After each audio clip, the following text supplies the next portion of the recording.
Welcome, everyone. Welcome on behalf of Living Theosophy and Dee to our very first Living Theosophy Gathering Circle on this Wednesday night. We are the 31st of March. This is the very first of all of them, and we would like to invite you to participate in the chat, if you would. But if I'm not rolling live, maybe I'll have to turn down my thing here. Lyndon and Taps are with me, two of my very favorite people on the planet. Oh, on the planet. This is a very big deal. So I'm going to do some tech stuff really quick to make sure that they can chat. So if you'd like to give a little welcome and say hello while I do that, please hang on one second.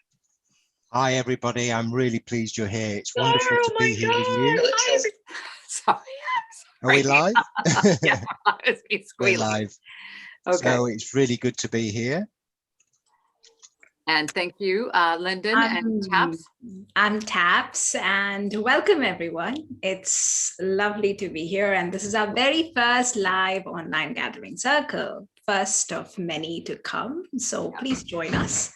And yeah, you can put your comments, and if anything you want to talk about, just put it in the chat and we'll pick it up. Yeah, no matter how small the question is, how silly you think it is, we all want all your questions. So get in touch. There's so much to cover. We really want to connect. It's true. There is a lot to cover. And so you are welcome to participate. This is about you. So what we're doing is this is actually, Taps suggested this, is that the three of us have been working together, volunteering for other organizations, working on our own. We're independent. We're just students of Theosophy. That's it. We are not teachers, but we are passionate about getting these teachings out into the world. And so people would always ask when these comments come in from whatever social media platform, if it's Instagram or TikTok or LinkedIn, we wanted to have a place, and Tap said, why don't we just have a little gathering circle where they can come in and talk and be a part of it if they wish. And that's what this is. So it'll be just us having a conversation. If you'd like to, we'd like to invite you to join the Zoom, even if you want to come on camera. I think that might be a good idea. I'm just going to pull it up on this phone real quick so I can see the comments, and I can't. So do you guys have I've got the comments rolling, so I'll keep on top of that. No I'm going to do a little hello real quick. Sorry about that. We're going to hello. I'll say hello. It's always multitasking, and as usual, I don't multitask, so I'm just going to sit here being pretty. You look gorgeous. While everyone else is multitasking. Well, we'll multitask and get it done. And that's the thing, is that we just want to be able to make this happen. So what we decided to do was team up together, the three of us. And it isn't just us. We're actually looking for you as well. Oh, Lyndon is saying hello. Lyndon's on there. I see you typing. Thank you, Lyndon. Yeah. So that means it's working. So the chat is working in the comments in the live chat. But if you want to leave a comment, we will get back to you. Things are getting very busy here. And so I apologize if we're not right away. We will always get back to you. And we wanted to talk just a little bit about, we've done one of these before, about how Theosophy has changed our lives, and a little bit about, if you're coming across this for the very first time, what is Theosophy, and why is it so important to us? Why? So I love to hear both of them speak, but I would like to see if either one of the two of you would like to share first. What is Theosophy to you? I mean, I know that I live it. It's a way of living to me, and it's so important. I believe it can help so many. But Lyndon, would you like to go first and just share a little bit about, can you share a little bit about your own journey? You've shared on the channel before, but a little bit about say somebody's coming across this for the very first time. What would you say Theosophy is to you and why it matters to them? So that's really quite a big question, but I think really when you go into Theosophy and you start to understand more about it, you realize, how the heck did I ever not know this stuff? It is so encompassing, it's so encapsulating, it is so complete in its understanding of what reality is, what we're doing, why we're here, what our lives are, what is the meaning of pain, what is death, what is life, what is the world, what is my place in all this? These are questions that we asked as young children predominantly, and they sort of got cast away by the adults at the time. You might remember asking them, maybe 7 or 8, asking particular questions about life, and perhaps a loved one died and you want to know more about it. And it's quite obvious that the adults don't know. They only know the scientific or the actual reality of it. So for me, Theosophy is a much more holistic, complete and utter science of life and everything within it. And it's not from a scientific point of view, but it's more from the humanistic, not humanism, but from the human point of view. So you are considered in relation to the other things, whereas science postulates a theory and it will go through a scientific method to prove or disprove, which is fine, but it never puts the human at the beginning, or sorry, at the middle. So with Theosophy, the human is considered as, what is your place? Why are you here? All these questions that science can never answer, or even it doesn't even attempt to. They aren't beyond the horizon of understanding. Theosophy can put to you information which is outside our understanding, and it makes sense. When you join the dots, you don't have to dig very deep. You think, how did I not know this stuff? Why don't they teach this at school? Yes. Why didn't we look at religions and understand them in their actual sense rather than through their dogmatic sense? Why don't we look at what science is actually doing? And why is it thirstily searching? What is it searching for?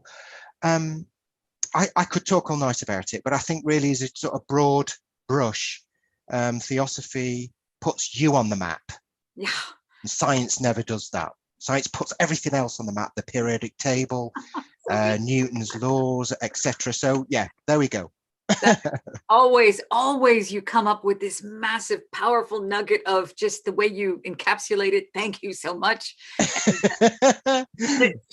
It's true. And that's why I love you. And that's why I'm so grateful to be able to work with you both, because these are selfless souls that just want to help get these teachings out into the world. And so we have joined forces just to do this as a labor of love. And next up, we've talked to her before. She's been on this channel 1 year ago. We met. COVID forced our hand to go online. She reached out to me. I reached out to her. We were on each other's channels. I will link down below the other channel that we're working together. This is Taps's channel. Taposhri is her name. We call her Taps. It's called DHI. And we are working in collaboration to help bring these ancient teachings into the modern world simply through our experience. We're not going to be teaching them. They can't really be taught, but they can be earned. And they can be learned, but Taposhri Ganguly is also a statistician, and she comes from a scientific way of looking at things. And these texts that are ancient, they are timeless. Taps, would you care to give a little bit of an insight about what this project means to you, what we're doing now as we turn the corner and kind of change things up? Just tell us a little bit about just your take on it, what Theosophy means to you and why we're doing this together. I think what Lyndon said is like it puts a very holistic view. It gives a holistic view. So we are all like connected, and that sense of connectedness doesn't come from science. So when you're experimenting, you're in isolation, you have a particular thing to prove or disprove, and you just go, you experiment, you get the results, and you are there, whether it's proved or not proved, right? And then you move on to do something else. So it's always looking in isolation. So what I find is isolated is like, it's just the way we think. There are artificial divides. So there is a division around the societal structures by wealth and so many other different things. But in reality, beneath everything, we're all connected. We're all exactly the same. And it's that's what fascinated me all through. So I never really saw that divide while growing up. And even, like, yes, people do look different. We all appear different. That's true. But even then, there was always this set vector of emotions. There was always a set vector of feelings. You can always measure the kind of feelings you would feel. It's impossible not to feel sad. It's impossible not to feel hurt. It's impossible not to feel, happy. It just keeps coming and going. So there's a pattern to it. And the pattern is dependent on the context. So it's the context that keeps changing for each and every person, but everything else remains the same. So it's like kind of a cyclical, circle or a spiral or however you want to call it. It just keeps moving. And it's all in a constant phase. It's constant motion. Everything is in a constant state of motion. And that is something that always has fascinated me. But then underlying the sense of motion is a dependency net. which basically connects us all. And through my studies and through my work, it's led me to believe that we all feel that we are different. But if you really make us all sit down and put our beliefs down, through that, you will see that we all have a shared connection, a shared understanding, a shared understanding of how the universe works, about the universal principles, about the laws of nature. We all have a shared understanding. And when you keep that shared understanding and you've accounted for that, what really remains yours as an individual, it's just this body, basically, which you're going to leave and go anyway. You're not going to take it with you. And those are the kind of things that Theosophy brings it like together in a way that there's nothing to be scared of. It's just something to be lived and to be understood, and to kind of, you graduate, like you get in a class, you study, you graduate, you move on, and so on and so forth. So that is exactly what life is. So mathematically, that is quite fascinating for me to be able to get there and prove it. But I also know that there are limitations around it. So I want to do a groundwork, as in actually go into these communities which appear different, completely different, but then they are living lives governed by the universal laws, by the universal principles. But that is like in the face of globalization. So on one hand, where everybody is talking about things like feminism and all these other issues, there are people who are not bothered by these, but they are living a very peaceful life because they understand the core principles by which they live and they breathe. So that dichotomy exists on this very planet, and I want to bring it together. So that's the project I'm doing with Indhi as a part of it. It's a travel project. And then Theosophy is something which is like, it's something else. I call it home in a way, because it's bringing these mathematical things that I've studied all my life, of this dependency across people. And how do you then bring it together with people in a very globalized, modernized version of the world?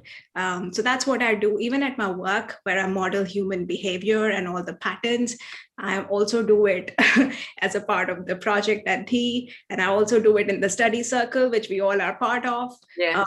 And I also so that's like, it's like now it feels like it's the my inner call, like I have to be here and keep doing this. I can't be doing anything else. I understand. That was so well said. I understand. And we can't not do this. And so to bring this out into the world, and it just seems like the time is right now. We need to do this now.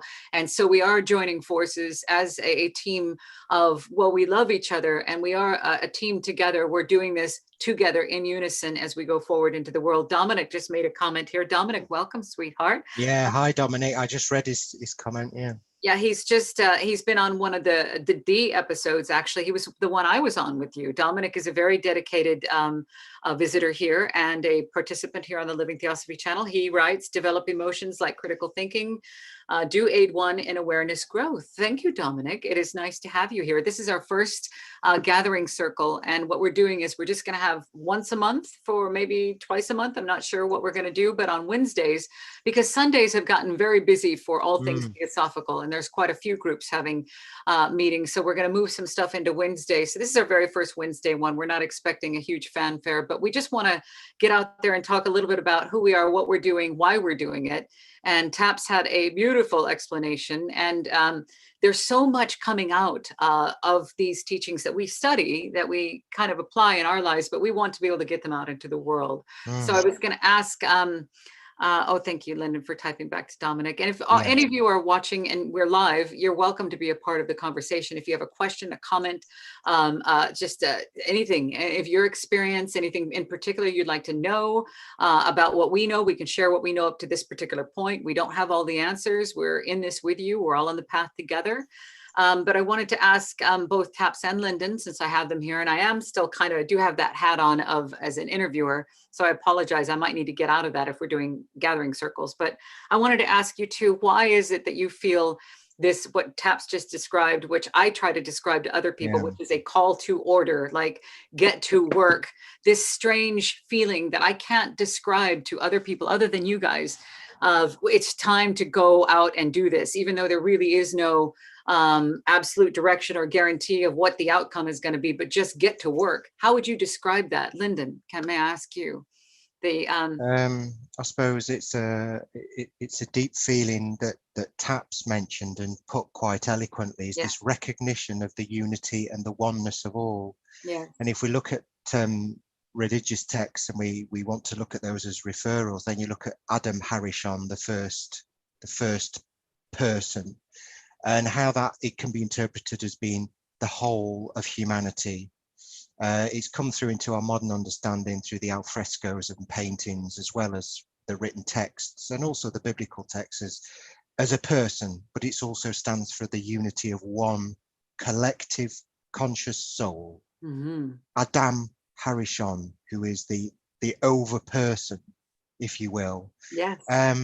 So if you were if you want to make a change and you want to help, you have to be that change in the world outside. And we might talk about this later, because there is an idea that the world outside doesn't really exist. But for the minute, we'll just let that stand. For me, it's the profound wanting to make a change for everybody in lifting the source of pain, which is ignorance. And I don't mean that in a derisory or a derogatory way. I mean ignorance in the sense that you don't know and we don't understand. Right. For example, the pursuit of satiation of a want, to gratify a want, is at the expense of another, driven by the lower ego to satiate itself. The recognition of these profound things innate within all humans, including Adam Harishon, and how we are all made of clay. And at the end of the day, we have to reconcile, take stock, understand, and know this by heart is a long, toilsome, arduous journey. And it first takes place by extending your hand to your fellow humans and all animals and everything that's alive, to show compassion and not to let the lower self usurp and ride over the principles which I know you hold dear, which are truth, love, compassion, not wanting to hurt, not wanting to do anything wrong, but goodness. To let that flow free of the lower ego is a gift and a goal worth fighting for. It's the only thing worth going for. Pursue that with all your might. And if it's doing small things, that's fine. Small steps lead to big jumps. Oh, thank you. That's how I see it anyway. Gorgeous. Gorgeous. And I know that you feel that same, something needs to be done. We need to be proactive about this, not passive, but proactive. Yeah. Taps, I'll take the same question to you. How would you describe, you touched on it a little bit, but I was wondering if you'd flesh that out a little bit about how come there is this need to get to work, and how you feel about that. Do you ever feel like you've gone mad? And that you do? Yes. Oh, that's wonderful. What did you say all the time? Yeah, in fact, I said to Lyndon yesterday, right? Day before yesterday, I was like, I think I've lost it. I've completely lost it. He was like, yeah, you have. So thank you, Lyndon, for that. Oh, you're welcome. It's natural. No, you haven't. No, you haven't gone. Yeah, but it's normal to question whether you've gone mad, because it is a very powerful thing that says just get to work. It's not a voice. It's just a cause. You wake up in the morning and it's there. Can you flesh yours out just a little bit for us? Yeah, for me, it was for the longest time possible. I felt that I always felt that I should be doing something, but I never felt what. I didn't know what. And I also felt that I did not have the capacity or the ability to do anything. Because we live in a world where so many people are celebrated for their celebrity status. And it's the status and the ranks and those kind of things, the artificial things are celebrated in such a way that you feel like, what is the actual work? The work isn't celebrated, but the status is celebrated. Yes. And that always bothered me. And I was like, will I ever, because I do not want that state. So I want to do the work, but I don't want the status. And that's like I don't want my name out there. Like it should not be like, I don't want to be celebrated. I want the work to be celebrated or to be, to be recognized. But it's the other way around in the world, that the way I have seen it, or the way I was viewing it for the longest time, that people are being celebrated and the work takes a backseat. But the celebrities are made out of the work, and then the work kind of subsides and the people, become larger than the work, and on those kind of things. And that is something I never liked. So I kept quiet, and I always kind of second guess that, or maybe I'm mad. Why, when I'm thinking of working with so many people don't care. They can work for themselves. They're all very happy and whatever. But then this desire just doesn't die. It just keeps, coming back stronger and stronger and stronger. I even dream of things like, which are kind of odd, like even this whole travel plan and whatever. These are not that I've literally sat down and decided, okay, this is how I'm going to do it. It's just something that it's an intuitive kind of a call. And I just feel, okay, I have to just do it. I can't say no to it. And then I said, okay, let me start honoring myself. It doesn't matter who's at the finishing line. Maybe there is nobody, maybe nobody would cheer me through the journey, but am I willing to cheer myself up? Am I willing to be there for myself? And when I started asking that question, so it's a lot of inner work that goes in order to be able to do this. In order to honor the call that I have to do a lot of work within me. So it is not about how many people I'm working with. So right now, like 3 of us, I know we teamed up, and it was kind of, I don't know, by grace or however, we just met and crossed paths. Imagine like, have been so weird without it. But I think that was also the timing of it, because each of us has been doing this inner work within ourselves to be able to then have this projection on the outside. So that was not there in my life for the longest period of time. So I didn't do anything. It was just a 9-to-5 job, and the straight living with the lower ego and all those kind of lower chakra stuff. It was all like that. I was viewing the world like that.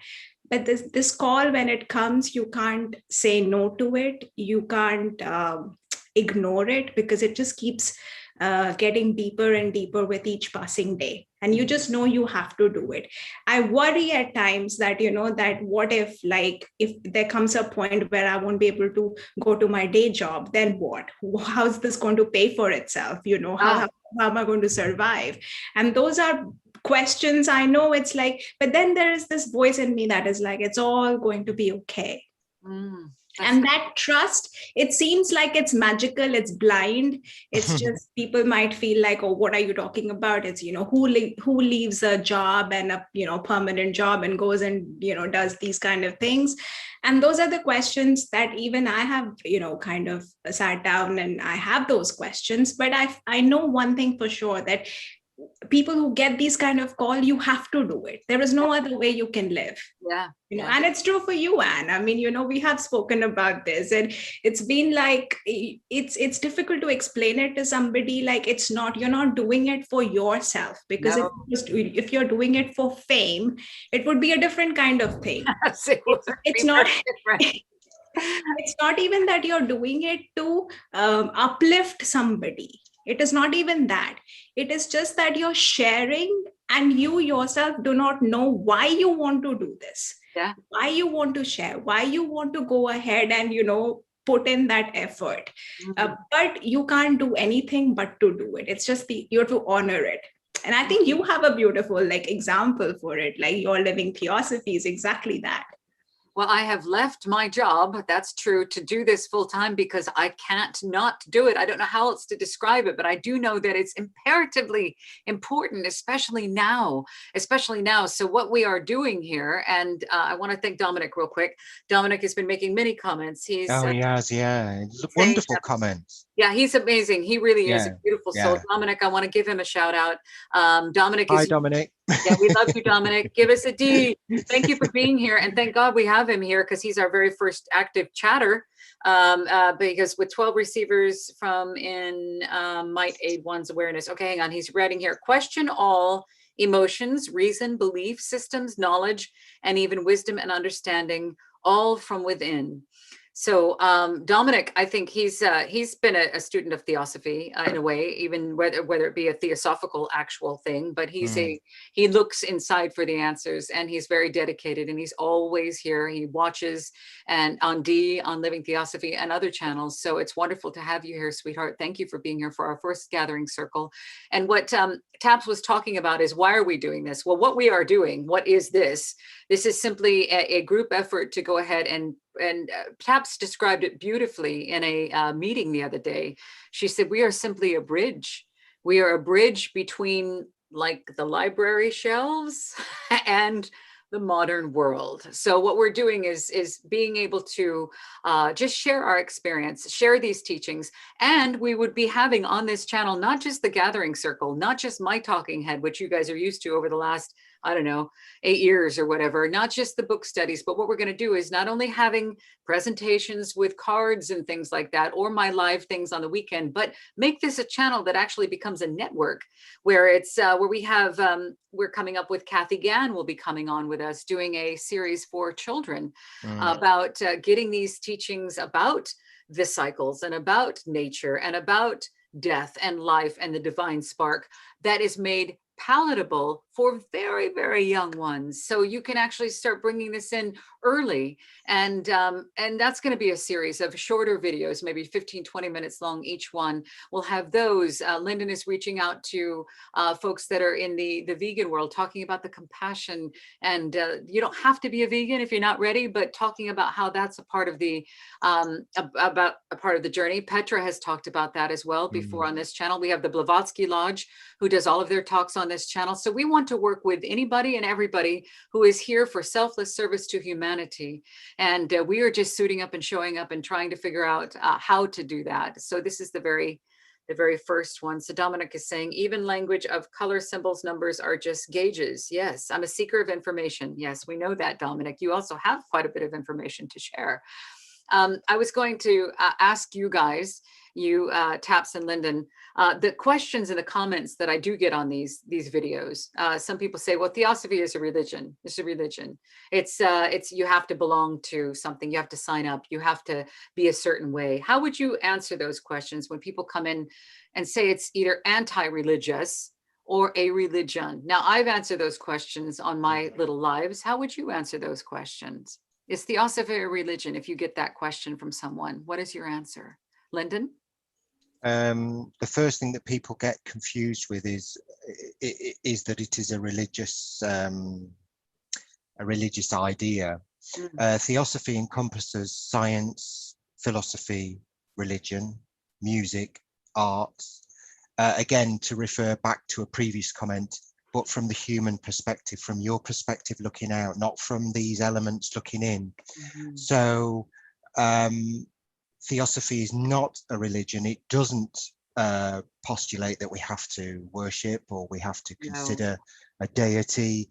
In fact, it prefers you didn't, and it prefers that you look at these things, let's just say, in a more relaxed, understanding way, to look at the human level at what is death, what is life, what is the life spark, why am I here, what are we doing, what is the universe, why is there an inside to me and an outside?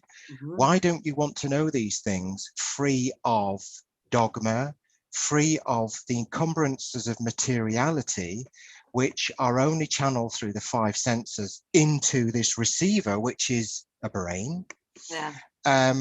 It's one way of looking at the world, and it's incredibly valid. Science is it's a stepping stone, but it doesn't allow, it allows you to know the world, but it doesn't allow you to feel the world. It doesn't allow you to sense the world in the human faculty, which you have long fought to gain.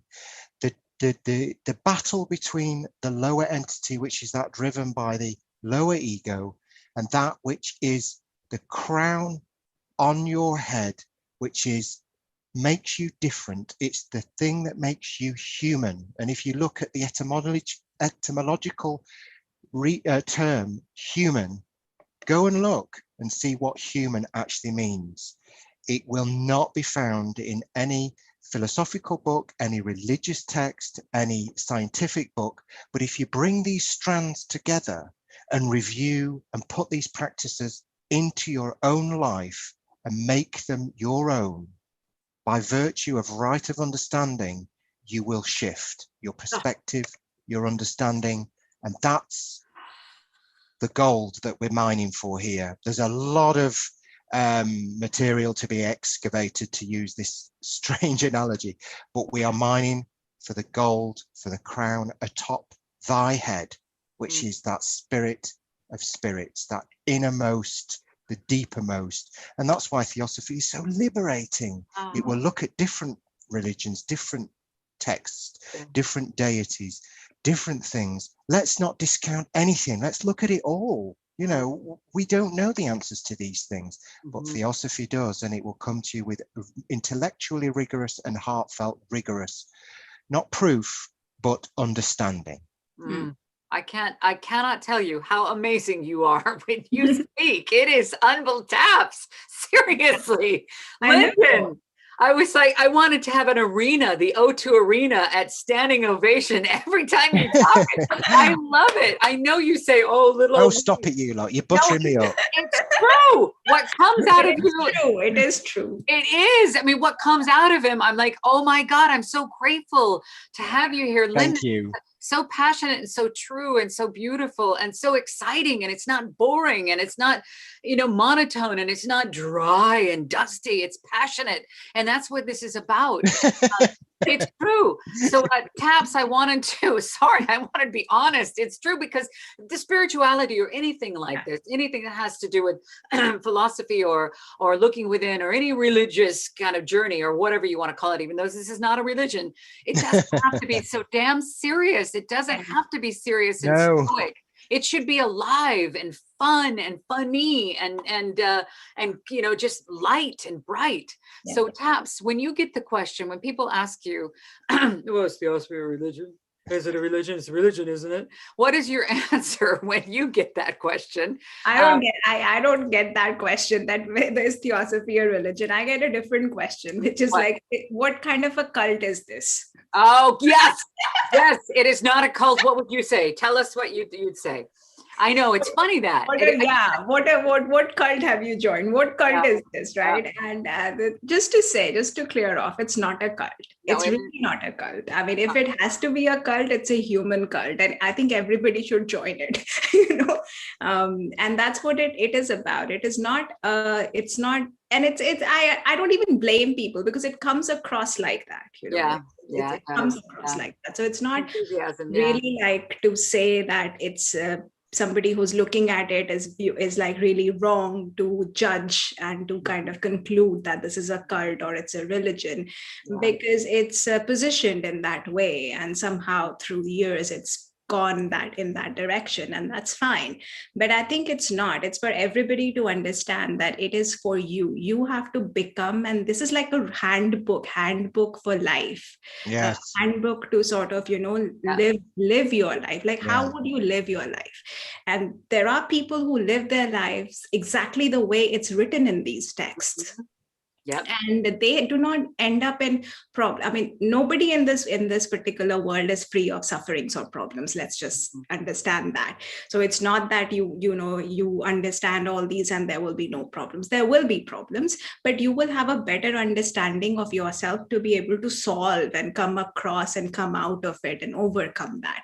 You would have an understanding of a thing that in the middle of a storm, you wouldn't open your eyes and start walking. You would close your eyes and walk. And that kind of wisdom is something that you get when you imbibe these teachings, when you become these, teachings. And that is very important. And that is not a religion.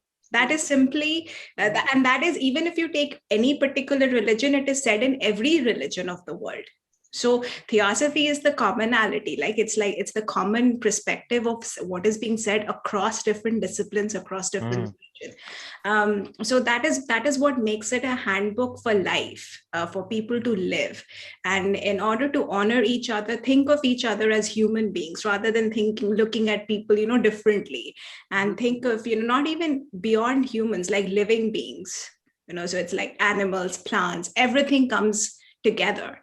And that is very important. I mean, why would we think that something, an animal is very different from us, or the way we treat them is very different from us? And it's just the change of the way you think. And again, it's a lot of inner work.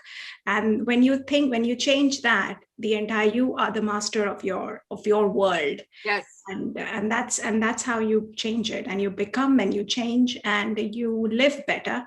You exchange the suffering that you have today for a better suffering, but you have to do it. You can't be like completely suffering proof, because you're living in this world. You have to suffer. So yeah, but just exchange it for better sufferings, and enjoy the ride. There's nothing to be fearful or scared. Like those should not be in your dictionary. What should be in your dictionary is happiness and everything, those kind of joy, and you'll get through it. Everybody makes it. It's like you said, Anne, in one of your videos, it's not the end until it's not okay if it's not the, right. Yeah. But and that's what it is. Well, again, brilliantly said. That's why I love these guys. That's why I want to work with them, because you can see their hearts, you can hear what they're feeling and saying, and we're all different, but we're all the same in a way. We all come from a different angle, but we're all the same. But I do want to reiterate that. I do get that question a lot. Is this a cult? No, it isn't. There's no leader. You don't have to pay any money. You don't have to do anything. We're just showing you where the teachings are and what they are. And if you want to apply them, then great. If you don't, that's fine too. There's absolutely no reporting back here. You don't have to ever darken our doorstep again. I say that often. I do get the grief though about that. Some people say, oh, it's a cult. It's a cult. You do the cult. It's not a cult. There's nothing. You'd have to have a leader, and you'd have to have laws in a cult. There is no law other than what you learn in the teachings and when you apply them in your daily life. And however you want to study, if you want to take 10 lifetimes to do it, if you want to take 10 years, you want to take 10 minutes, spend some time with it, it's up to you. It is not a cult. And I know that that might be a concern. We've got a few people here. Welcome everybody. Real quick, I want to say Gian is here. Hi, Evelise, welcome to you. And 30 is saying very well said to you guys. Thank you very much, 30, for being here. Welcome. Dominic, again, typing a whole bunch of stuff. Thank you so much, Dominic. Gian is saying, I have gone up and down like a yo-yo, but we are steps as well as walkers. That is beautifully said. Thank you, Gian. And Gian is here often. Thank you, Gian, for being here on the Living Theosophy channel. Welcome. And yeah, this is the new, I say it's a Gathering Circle 2021.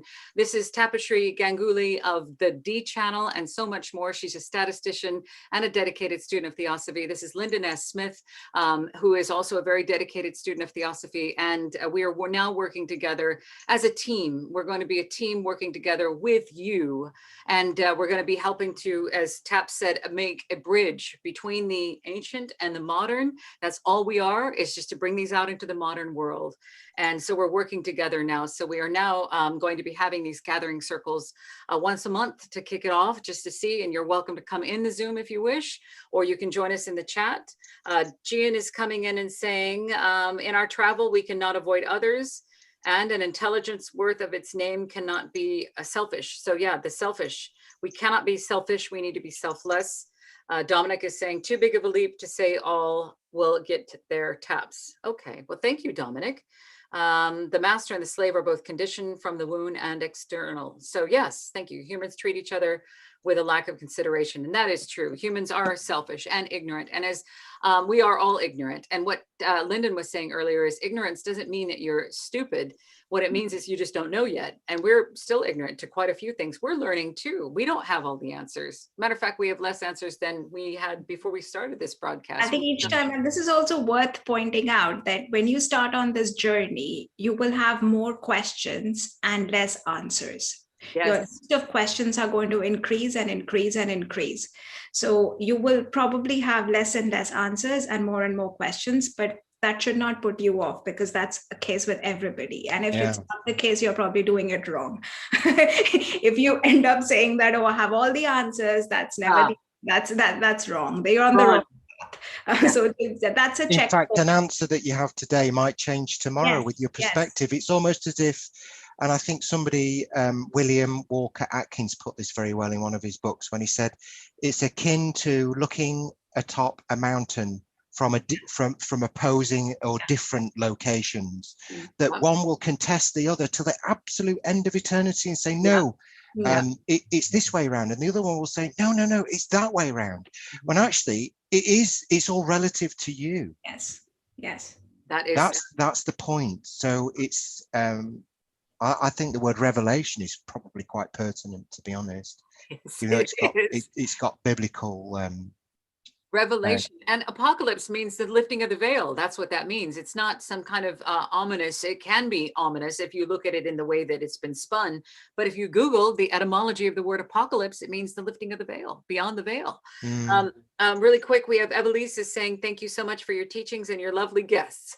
Well, Evelise, thank you, sweetheart. Well, I want to remind you really quick, this is a different, now we're in a different realm. We're actually moving forward into Living Theosophy 2021, which is now we are a team. This is what I've been doing this for, is to find other people to work with. And we have worked with other places and other people. And what we're thinking is we found we have so many things in common that we do make a very good team together. So we're going to work together as a team along with Tabs's channel, which is D. And I'm going to have her talk a little bit about that. Hopefully we can get just a little bit. She's touched on it, but I want you to know we're in collaboration and we're going to be working together in compassion to and community to be able to bring these teachings out into the world to you. And we're going to be doing it in a very proactive way, far more than what we've done in the past. Before, it's just been one episode a month and then running around like everything's great.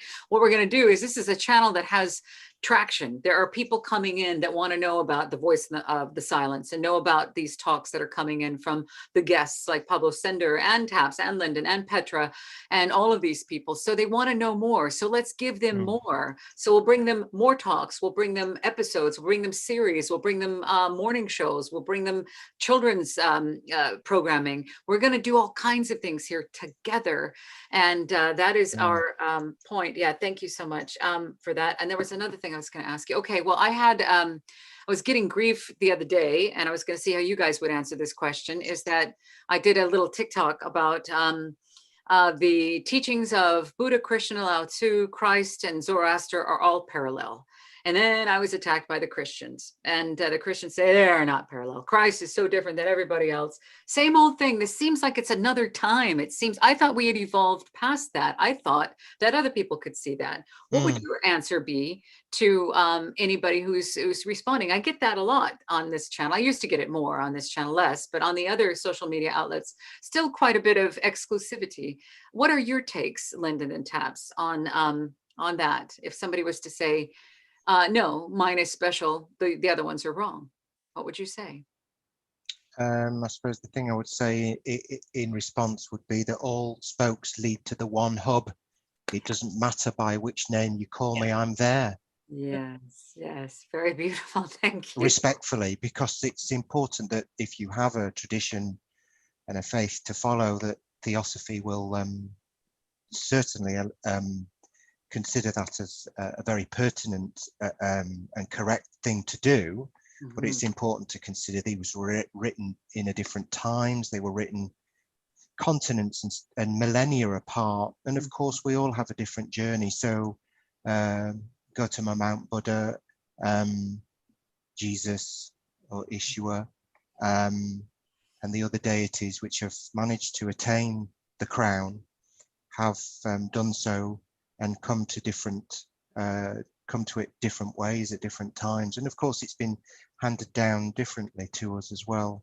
But if you read any of the ancient texts, they're profound and you can see parallels in them, definitely. And one of them, which jumped out at me more recently, I'm not a theologist, is certain elements about things jump out at you different times. But the one that I saw recently that I thought was really quite excellent is all of the great deities have to go through a process of severe self-doubt before they can transgress.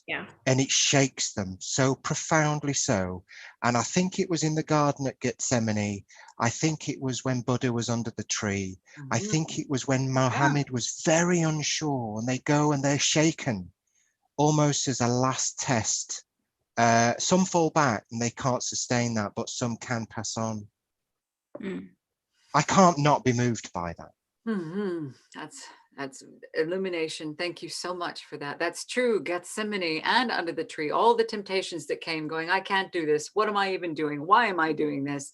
And they all did. And they're the commonalities, you mentioned it before, we look for the commonalities. That's part of the objectives of Theosophy, is look for the commonalities of all the world's religions, sciences, and philosophies.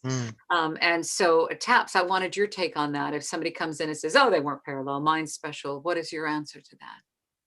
I would say how ignorant. She's more direct than we are. She is way more direct than we are. Yeah, she is a bit. In a good way. In a good way. Yeah, it's true. Thank you for supporting me. but no wonder why I have so less friends. You can now imagine. Calls it like she sees it. She does. Would that be your only answer? Is that what you would say? Oh my God. How ignorant, and then just delete. No, it's the same thing, right? All roads lead to the same destination. The destination is exactly the same, regardless of where you come from. Even if you don't believe in anything, even if you just believe like, you are, everything else is like completely, all mistake and it's like very different. There's no science, there's no evidence to it. I don't believe in any of the religions or anything at all. You don't have to. You'll still end up in the same destination. Yeah, and that's a mathematical. I hear your mathematical mind there. Yeah, I was going to say that from before. So yeah, it's my 0-1 game, the one that I want to talk about. That you'll end up, regardless of what you believe in, whatever, even if you believe in a religion and you have a faith that you want to follow, or you don't follow, or you believe in theosophy, or you believe in whatever, or you don't believe in anything, you just think like, oh no, it's very practical, very grounded, very driven by the lower chakras and the lower entities. Even then you would end up in the same destination as everybody else. You can't go anywhere else. It's the same thing, same end point. Love that you bring it in like that, because that's like mathematical proof to the things that we were trying to figure out. This is brilliant. So, and I always say this, I believe in the future, Taps, you will see a lot more of her scientific and mathematical take on these teachings. And it's just really something to look forward to. Hang on, Evelise. Oh, Evelise is still, she goes, but I have to agree with that. Okay, good. Evelise is saying LOL, LOL, but I have to agree with that. Thank you, Evelise, for sticking around. I'm glad you're still here. Thank you for that. Gian has said something here. I think it looks like a question. Now, sometimes I don't pre-read these, so I do ask, thank you for being respectful. I appreciate that. Again, this is our very first gathering circle for the 2021 reboot of Living Theosophy, where we are a team. It is not just me doing these book studies. I was trying really just to work with other people and try to connect. And so I was just doing it on my own until I was able to meet and mix with other folks. And now I've found two very, very, very sacred and special friends. They are not guests. They are co-workers here and co-students on this channel. And we're doing this together. So we'll be having these meetings once a month. And Gian is writing really quick. We will have the self that is not known when their individuals are not more so. In the existence, there could be more like us and, like us, so, and more than we know. Let me see if I know that question. In the existence, there could be more just like us and more than we know. Yeah. Does that make sense to you? Do you understand? Yeah, there could be more like us than we know. I think most people, everybody wants to figure this out anyway. Ah, that's a good, thank you, Gian. Thank you for that. Yeah, thank you. Let's see. Okay, question here from Dominic really quick. Would HPB be kind with each here or just walk away? I don't know. That would be her lower personality. That would probably be what dictated it. I think her higher self was very connected because she was able to, I don't want to say channel, but I'll say channel to write these teachings down. But I think HPB and the teaching seems to get mixed up quite a bit. I think somehow she gets glorified. Her personal person gets glorified. I think she was a regular person, and I'm not really sure what her personality was like. And I don't even know if that's that important because again, as Tap said earlier, I think that the personality really needs to be moved. It's not about us, our face, or what we do and what we look like or who we are. It's about the teachings that we try to present. Those remain pure. But would HPB be kind with everybody here and walk away? I think she'd be kind with us. I don't know. I would suspect that she would be. I would be kind with her. Yeah. Like I'm going to be nice to her if she's nice to me. And if she isn't, Don't know how she's going to be with us, but we'll definitely try and be kind to her. Yeah, I think she'd be going, good for you guys taking it to the streets like this, because instead of going all the, little stops and making all these little special little places, forget that. We're taking it, removing everything and going straight out into the world, and we're bringing it out into the streets in our own interpretation. You don't have to join anything. You don't have to sign up to anything. You don't have to register. You don't have to say any words. All you need to do is, if this ticks a box in you, you can follow the links down below to get some free texts. You can look at some other videos, or you can just Google Theosophy for yourself. And Theosophy is not just Theosophy. That's just what we call it now. That's the paradigm right now. But it is the ancient divine knowledge, divine science that belongs to everybody. And it's simply a way to live. It is not a religion. There's no dogma, no leader. There's no leader. There's not even a leader between the three of us. It's just the three of us. You are your own leader. Yeah, we don't have any titles. There's no one who's a director, secretary, none of that crap. It's none of that. There's no voting. We're just doing it. We just go, hey, we need to do this. Let's do this. Let's do this. We're working together, because I think if we can lead by that example, perhaps, I don't know, I think that's the right way to do it. I don't think there should be titles, because then there becomes idolatry. Your guys' thoughts on that? What are your thoughts on that? About leaders and ego and hierarchies. And I know there has to be somebody who's doing something, but I don't know. I don't think there needs to be titles. What do you think? Yeah. I don't like titles. Sorry. Yeah. No, go ahead, Taps. I don't like, they freak me out. It's like an image then. Even if like amongst the three of us, like I know for sure that Lyndon is really very well structured and he has the plans and everything in place, which you and I don't have, Anne. And then Anne, you're really good with the ideas, and like we all have our own different things and we know it, right? So there is no like, it's not that to feel burdened or that, oh, you have to do it, or you are doing this and you need to be this, you have to have this image or the title. No, it's just that we are playing to each other's strengths. And that works for me. That kind of an environment works for me, but it doesn't work when you have that image put on you and then you have to live up to that image, and I find that it's like a burden. But I also understand that you need that when you're sort of going out in the outer world, because we are still in that coming off that Piscean age of structures. So we are used to that structure kind of an environment and having those structures, but I think that's breaking slowly. So good. So I think that fluidity is coming out now, and that is what we are doing. So we don't really have that structure amongst us. We are all equals. We just pick up wherever, whatever works for either of us. Yeah, we are all equals. I really want to reiterate that, because for the longest time, they've just seen me popping up doing all kinds of different things. They're trying to see what works. And so now we're figuring out that we need to move forward together. And that's what we're doing.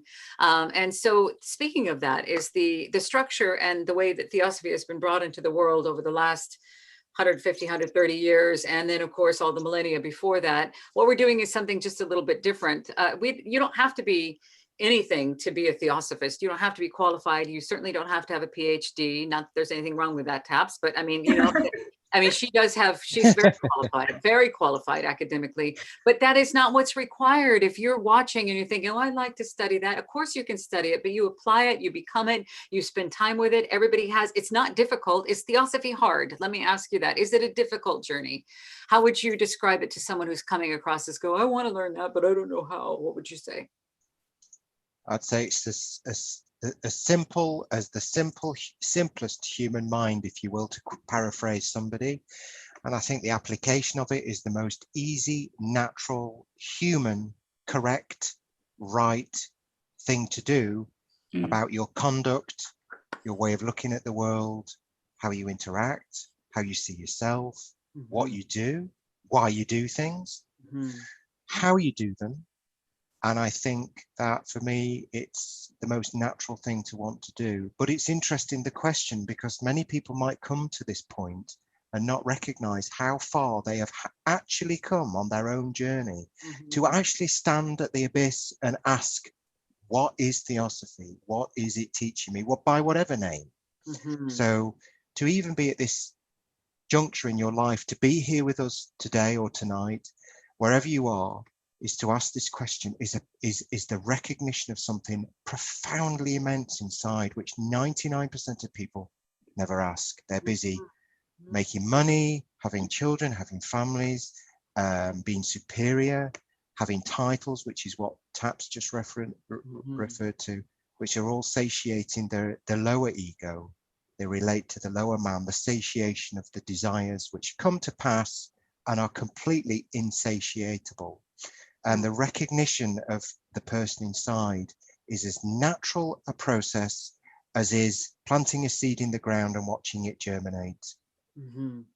Yeah. For me, it's a coming of age. Yeah. Yes, a coming of age. That's beautifully put. Beautifully put. Taps, really quick before we come into the close and some business. Is there anything you'd like to say about, is theosophy difficult? Is this a difficult thing to do for someone? It's not difficult. It's as simple. I call it home because it validates your own existence in a way. It validates who you are. And if you're looking for, there are many things that happen that might, if you take a stock of your own life, there are millions of things and millions of contexts that you have been through in your own life. And if you need a validation of any of those, you can always rely on theosophy. And that's what it is for me. It's a validation of how you lived or how you are.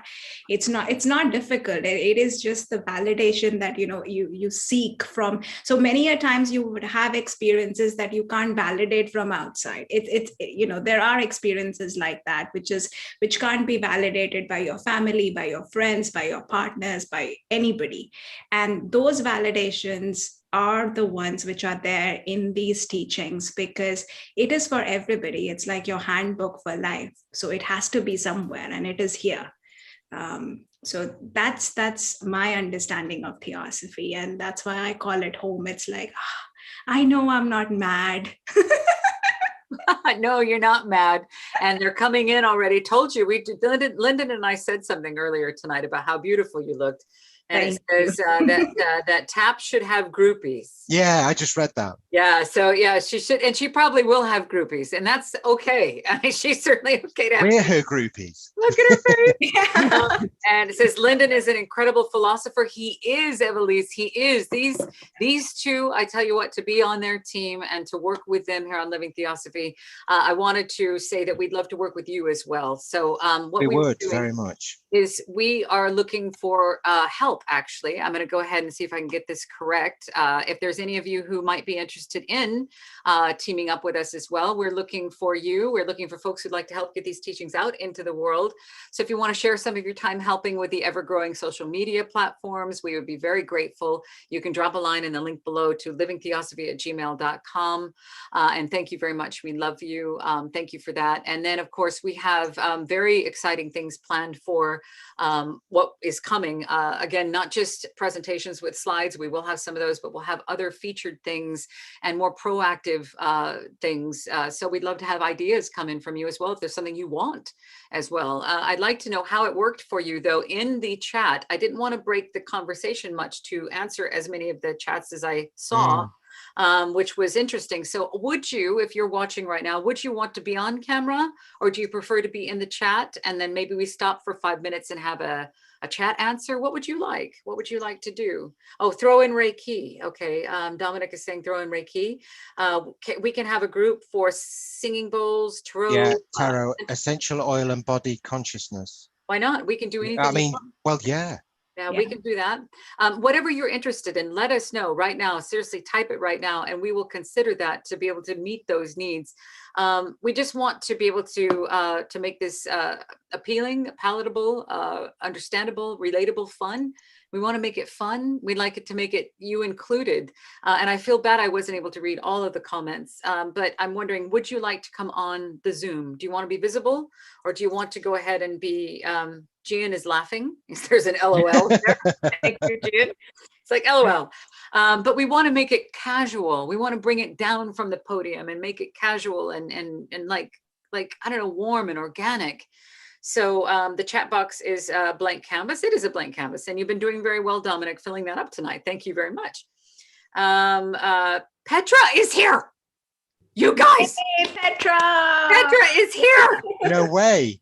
She said, yes, way. She goes, I've just joined. Oh, look at this. You three are the greatest blessings to Theosophy. You are, Petra. I love Petra. She is like a representation. I know she does. She's like us. She doesn't like to be kind of talked about and stuff. But I also have to say that she's one of the greatest teachers that I've had.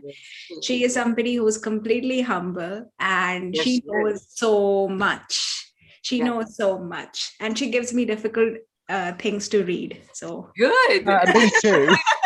Well, Petra, to recap, if you wanted to catch the beginning of it, this is our very first Theosophical Gathering Circle. It's called the Living Theosophy Gathering Circle. It's just a place to meet and maybe take it down a notch, so it's not so serious and stuffy. We're just hanging out together with folks who might be interested in theosophical things, or just have some questions or some suggestions, or if they want to participate. It's just a place to gather where they don't have to be, I don't know, it doesn't have to be, exclusive. It's just kind of encompassing rather than exclusive. So and fun. Fun. We want to make sure that and a bit silly. And you have to be conscious. I think there are some gatherings that I've been to, where you suddenly become very conscious, and I think that doesn't help. No, I think you need to let your hair down and be yourself. Just literally sit down with a cuppa and hang out with us. We'll have another one next month, at the end of next month. Perhaps we'll have them twice a month. I'm not sure, but we're really going to up the ante here and have far more programming, far more outreach on the social media things. But if you would like to help, please drop a line, livingtheosophy@gmail.com. We are looking for assistance in a lot of the things that are happening, because there's only so many of us. Those two have full-time jobs. I do this full-time, and I am spinning lots of plates. And I'm like, I can't keep up with it, which is great. It's a good problem to have. But I believe Living Theosophy is a platform that we can reach the world in the best way that we can. And Taps again called it a bridge. I think that is so beautiful. A bridge from the ancient texts into the world. That's all we are. We're just sharing our experience, because if we can be a signpost and point you towards these teachings that changed our life, it is not a cult. It is not a cult. Not a religion. There's no leader. There's no leader between the three of us. There's just three friends who believe in this and want to work together, shoulder to shoulder, to go ahead and be of service to ease the unnecessary suffering of all beings on our planet. That's the purpose. She just ran a few miles before getting here. Okay, hang on. Yeah, that was Dominic just said that, made me chuckle. Look at Petra says, thank you so much. It's just come up on the chat. Yeah, she's so sweet. We love Petra. Listen, go to the Blavatsky Lodge playlist here on the Living Theosophy channel and check out Petra's amazing talks along with Peter Brierley. Taps will be doing one for the Blavatsky Lodge here on Living Theosophy. Yes, I'm doing one. I'm doing a one with mathematics. I have to give my title to Petra. I haven't yet come up with I want to come up with a fancy title. It's gonna be amazing. We'll have a thing as well. Well, it's coming up. I think she's going to be July, or did we do June 6th? June 6th. So it was last year, this same week, actually, it was Easter, that Petra had the cojones to come on here and talk about the real meaning of Christ on Easter Sunday. And it's on this channel. If you want to go back, just go to the Blavatsky Lodge playlist. It should be one of the first ones up. And she just hit such a powerful, just a massive whoa. And then she came back and did some more. And now we're working very closely with Petra, and we study with her. We're lucky enough to be in a study group with her. So we can share what we've learned in that study group with you, just by our own reflections and sharing. So watch this space for more Blavatsky Lodge talks, more of our different programming. Again, Lyndon is reaching out to listen. These teachings are not just for human use, but for nature and our planet. If we could look at this as environmental issues, all the issues that deal with life on planet Earth, and nature, work with nature. Please listen, we must take a look. And this is what Theosophy covers, everything. It covers everything. And so that's what we're doing here, is sharing. So this is our very first gathering circle. I think it was a lot of fun. I enjoyed it. Did you guys enjoy it? Totally. Yeah, I enjoyed it totally. It's like the channel that made me a star. So I are a star. She is a superstar. It's true. So watch this space for June 6th. Taposhri will be here for a Blavatsky Lodge talk, but she'll be doing much more. So keep an eye out for her in the future. We're lucky to have her while we do. We're just three friends, again, just hanging out, trying to do the best we can to get these teachings out into the world. And this platform is growing. So thank you for subscribing. Thank you for being here. If you look for, I think, the little the little purple picture will be down below. Please click like and subscribe. I'm not really sure how to do that on the lives. I'm not sure where that is, but that helps get the like the algorithm up so other people can find these teachings.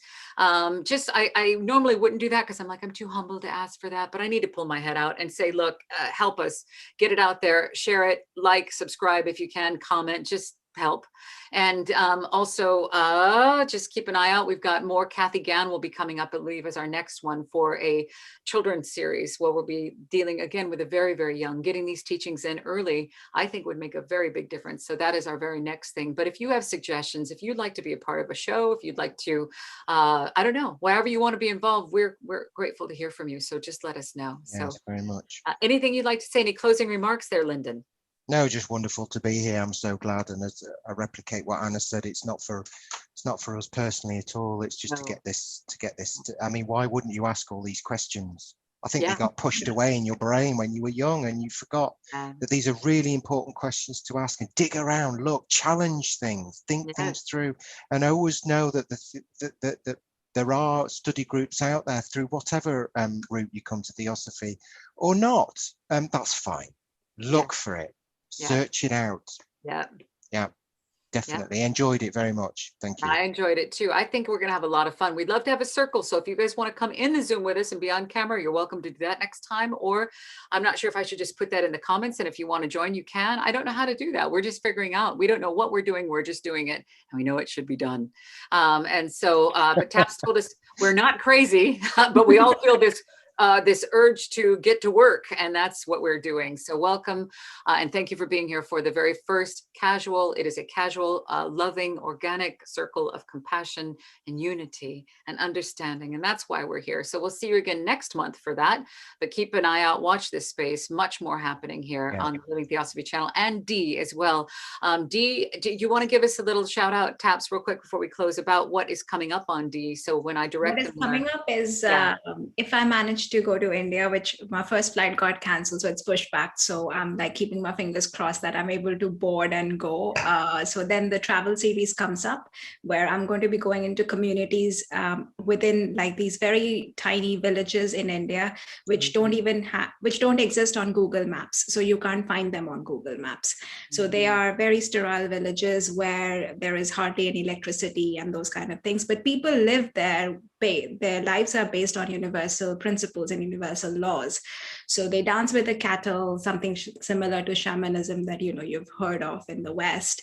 They go by the moon cycles, and they live like that. So I want to capture that on camera. So that's the whole idea. So it's a whole travel series. I want to do it across 6 different states in India. Yes.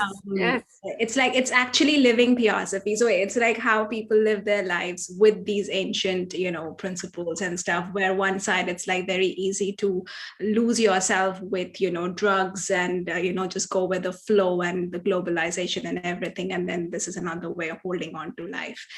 So that dichotomy, I want to bring that out.